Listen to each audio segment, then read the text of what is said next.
In the vast, boundless expanse of the sky, trust is paramount. Trust in the engineers, in the regulators, in the machines that carry us. But what happens when that trust shatters? When a flagship aircraft, hailed as the future, instead becomes a harbinger of tragedy? 2 crashes. 346 lives extinguished. The global aviation industry, grounded. This isn't just a story of mechanical failure. It's a mystery.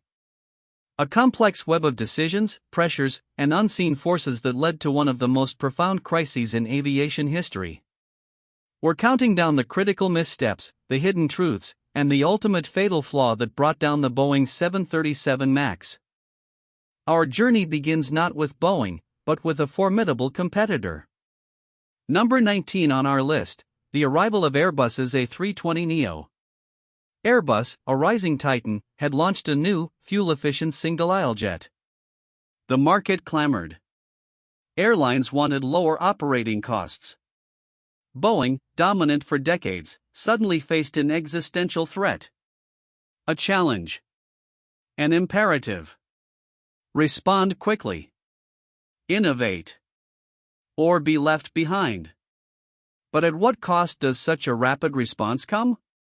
The clock was ticking. The pressure building. Coming in at number 18, Boeing's urgent response. To counter Airbus, Boeing didn't design an entirely new plane. No. They opted for an upgrade. A modification of their existing, wildly successful 737. The MAX designation. A faster path to market. Less expensive. But was it truly faster? Or was it rushed? The decision to evolve an existing airframe, rather than revolutionize, would ripple through the design process. A choice with profound implications, yet largely unseen at the time. A foundational step down a complex path. Number 17 on our list, the bigger engines. To achieve the fuel efficiency needed to compete, the 737 MAX required larger, more powerful engines. These engines, however, wouldn't fit in the same position as previous 737 variants. They had to be moved further forward, higher up on the wing. A seemingly minor adjustment. But in the meticulous world of aerospace engineering, no change is truly minor. This repositioning altered the plane's aerodynamics. Its fundamental flying characteristics. A crucial domino. Set to fall. This brings us to number 16, the digital fix. Because of those new engines and their aerodynamic impact, the 737 MAX had a tendency to pitch its nose up in certain flight conditions. A problem.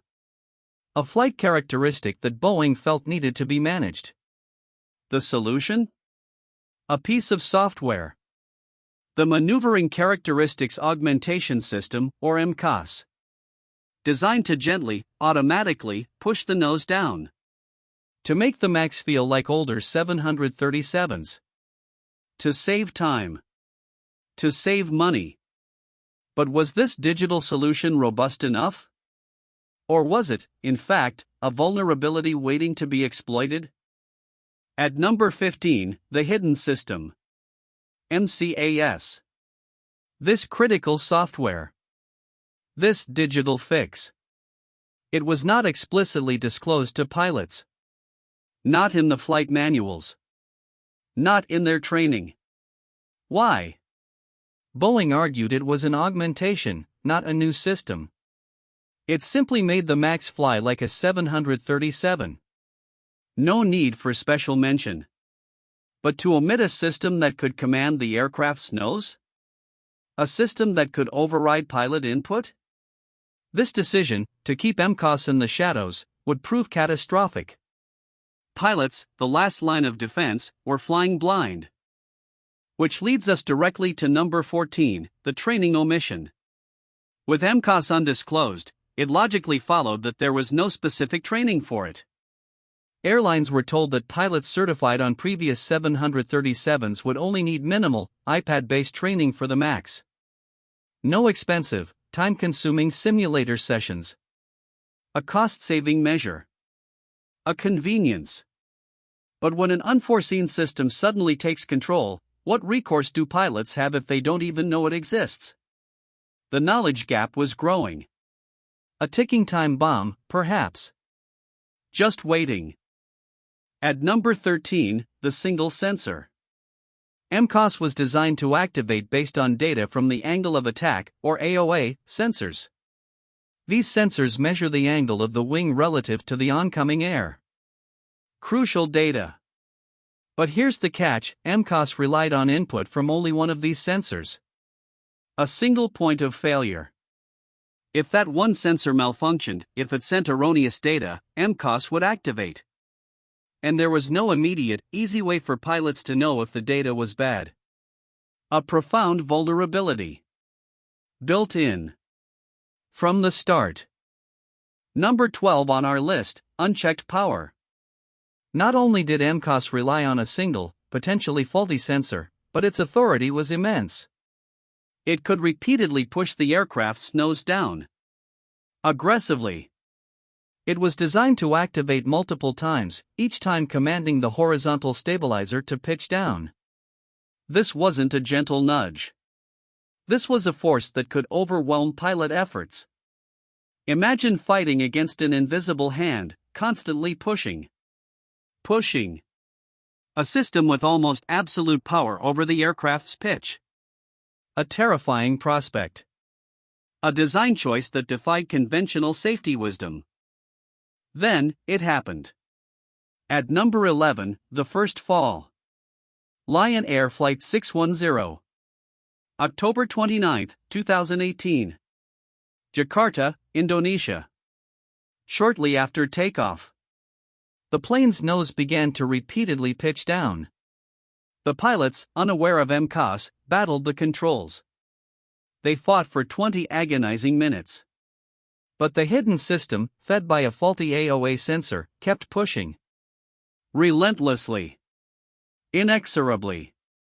The struggle ended with the plane diving into the Java Sea. All 189 souls on board perished. A tragedy. And a chilling warning. Ignored.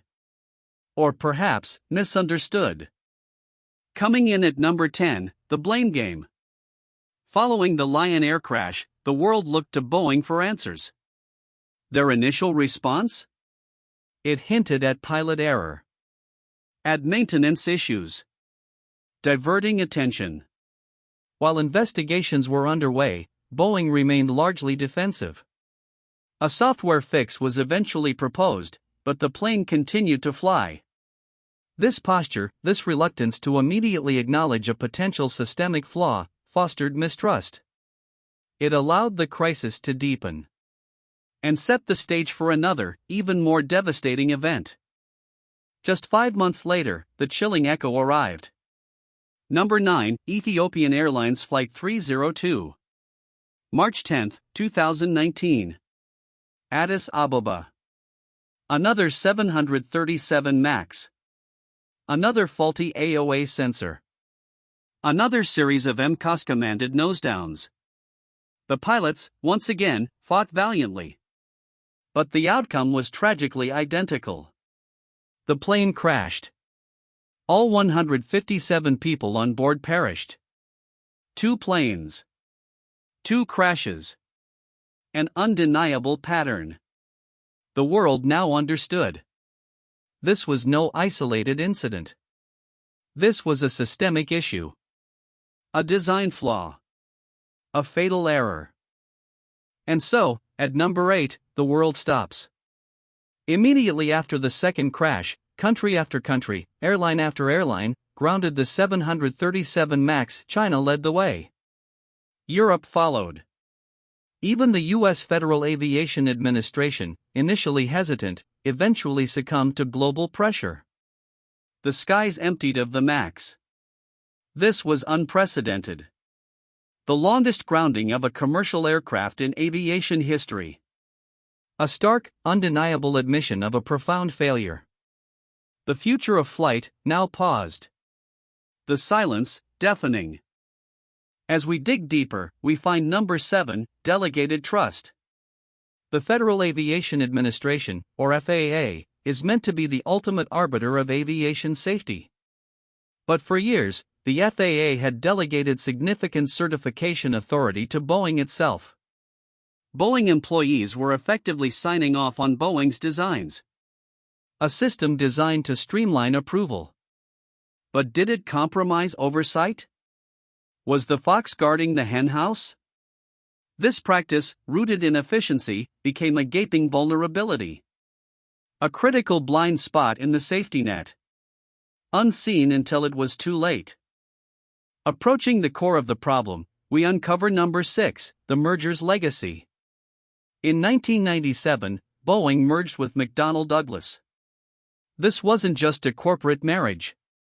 It was a cultural shift. Boeing, long known for its engineers-first philosophy, began to pivot. The focus shifted. From innovation, from meticulous safety, to shareholder value. To aggressive cost-cutting. The old guard, the seasoned engineers, often found their voices sidelined. A subtle, yet profound, transformation. The very soul of the company began to change. Which leads us to number 5, profit over pedigree. The culture shift became undeniable. Boeing, once the gold standard of aerospace engineering, was now driven by financial metrics. Production targets soared.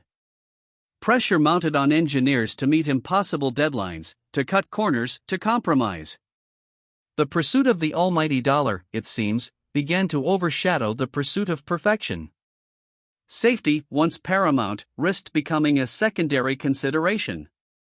A dangerous, insidious erosion of core values. A silent killer of integrity. At number 4, the assembly line. This relentless focus on speed and cost translated directly to the factory floor. Production targets for the 737 MAX were unprecedented. Planes rolling off the line at an astonishing pace. But with speed comes risk. Overworked staff. Missed inspections. Compromised quality. Reports emerged of foreign objects left in fuel tanks, tools in wings, shoddy workmanship. The very integrity of the manufacturing process seemed to be deteriorating. The relentless pursuit of quantity. Sacrificing quality. A dangerous equation. A recipe for disaster. Deep into our countdown, we arrive at number 3, a climate of fear. Within Boeing, employees who raised concerns, who dared to speak out about safety issues or production shortcuts, faced immense pressure. Even retaliation. A culture where whistleblowers were silenced. Where critical voices were stifled. Where speaking truth to power could cost you your career. This insidious environment prevented vital information from reaching the right people. It allowed problems to fester. To remain hidden. A dangerous silence. A corporate veil over fundamental flaws. Almost at the top. Number 2, the concealed truth. Boeing withheld critical information from regulators. From the very FAA officials who were supposed to ensure the 737 MAX safety. Details about MCAS's power. Its reliance on a single sensor. Internal communications revealing concerns were kept hidden. This lack of transparency was not an oversight. It was a pattern. A deliberate choice. To manage the narrative. To expedite approval. To avoid costly redesigns. A fundamental breach of trust. A betrayal of the public's right to safety. A calculated risk with unforeseen consequences. And now, the ultimate reveal. Number 1, the systemic failure. The 737 MAX crisis wasn't just about MCAS. It wasn't merely about 2 faulty sensors. It was the culmination of everything. The pressure to compete. The rushed development. The fundamental shift in corporate culture from engineering excellence to financial imperative. The inadequate regulatory oversight. The silence of whistleblowers. The deliberate concealment. All these elements converged. They created a cascading series of vulnerabilities that no single component could withstand. A failure not just of parts, but of principles. Of people. Of the entire system designed to protect us. Boeing's fatal flaw was not a single error. It was a pervasive, profound breakdown of integrity, responsibility, and the sacred trust that binds humanity to the skies.